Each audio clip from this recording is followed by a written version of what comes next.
ಕುವೆಂಪುರವ್ರನ್ನ ಇಲ್ಲಿಂದ ಜಾಗ ಖಾಲಿ ಮಾಡಿಸಿದ್ರು, ಬಸವಣ್ಣವ್ರನ್ನ ಜಾಗ ಖಾಲಿ ಮಾಡಿಸಿದ್ರು. ಬಸವಣ್ಣನವರ ವಿಚಾರ ಮತ್ತು ಕುವೆಂಪುರವರ ವಿಚಾರವನ್ನು ಮೊದಲಿಗೆ ಕನ್ನಡ ಸಾಹಿತ್ಯ ಸಮ್ಮೇಳನದವರು ಕಡೆಗಣಿಸಿದ್ದು ತಪ್ಪಾಗಿತ್ತು. ಸಾಂವಿಧಾನಿಕ ಮೌಲ್ಯಗಳನ್ನು ಗಾಳಿಗೆ ತೂರಿರ್ತಕ್ಕಂಥ ಸಮ್ಮೇಳನ ಕೂಡ ಇದೌದು.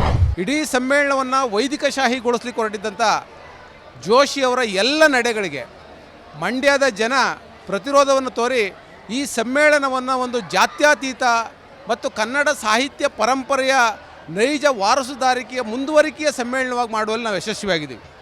ಅವರು ಸಾಹಿತ್ಯೇತರ ಒಬ್ಬ ವ್ಯಕ್ತಿಯನ್ನು ಅವ್ರಿಗೆ ಬೇಕಾದವ್ರನ್ನ ಸಾಹಿತ್ಯ ಸಮ್ಮೇಳನದ ಅಧ್ಯಕ್ಷನ ಮಾಡಲಿಕ್ಕೆ ಹೊರಟದ್ದನ್ನು ಮೊದಲು ನಾವು ವಿರೋಧಿಸಿದ್ವಿ.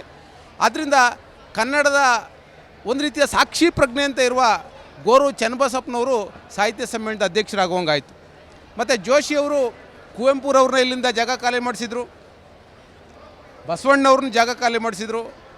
ಅವರು ಇಲ್ಲಿ ಯಾರೋ ಕೆಂಪನಂಜಮ್ಮಣ್ಣಿ ಅಂತೇಳಿ ಟಿಪ್ಪು ವಿರುದ್ಧ ಹೋರಾಟ ಮಾಡಿ ಬ್ರಿಟಿಷ್ನವ್ರ ಜೊತೆ ಕೈ ಜೋಡಿಸಿ ಟಿಪ್ಪುರವರ ಎಲ್ಲ ಸುಧಾರಣಾ ಕಾರ್ಯಕ್ಕೆ ಅಡ್ಡಿ ಮಾಡಿದಂಥವರ ಹೆಸರಿನಲ್ಲಿ ನಡೆಸ್ತಾ ಇರ್ತಕ್ಕಂಥದ್ದು ಇನ್ನೂ ಕೂಡ ಮಂಡ್ಯ ಜಿಲ್ಲೆಗೆ ಒಂದು ರೀತಿಯ ಕೆಟ್ಟ ಸಂದೇಶನೇ ಇದು. ಅದ್ರ ಜೊತೆಗೆ ಸಂವಿಧಾನವನ್ನು ಸಾಂವಿಧಾನಿಕ ಮೌಲ್ಯಗಳನ್ನು ಗಾಳಿಗೆ ತೂರಿರ್ತಕ್ಕಂಥ ಸಮ್ಮೇಳನ ಕೂಡ ಇದೌದು.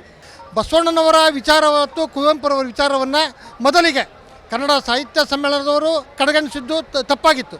ಆ ವಿಚಾರವಾಗಿ ನಾವು 3-4 ಸಾರಿ ಪತ್ರಿಕಾಗೋಷ್ಠಿಯನ್ನು ಮಾಡಿ ಅಧಿಕಾರಿಗಳನ್ನ ಭೇಟಿ ಮಾಡೋದು ಸುಧಾ ಅದನ್ನು ಗಣ್ಯಕ್ಕೆ ತಗೊಳ್ಳಿಲ್ಲ. ಆವಾಗ ನಾವು ಪತ್ರಿಕೆ ಹೇಳಿಕೆಯನ್ನು ಸ್ವಲ್ಪ ಖಾರವಾಗಿ ಕೊಡಬೇಕಾಗಿ ಬಂತು. ಏನಂತ ಕನ್ನಡ ಸಾಹಿತ್ಯ ಸಮ್ಮೇಳನದ ರಾಜ್ಯಾಧ್ಯಕ್ಷರಾದಂಥ ಜೋಶಿಯವರು ಕಡೆಗಣಿಸ್ತಾ ಇದ್ದಾರೆ. ಈ ಮನುವಾದಿತನವನ್ನು ಬಿಟ್ಟು ವಿಶ್ವಗುರು ಬಸವಣ್ಣನವರನ್ನು ಕುವೆಂಪುರವರನ್ನು ಗಣ್ಯ ತಗೊಂಡು ಮಾಡುವಂಥ ಕೆಲಸ ಮಾಡಬೇಕು.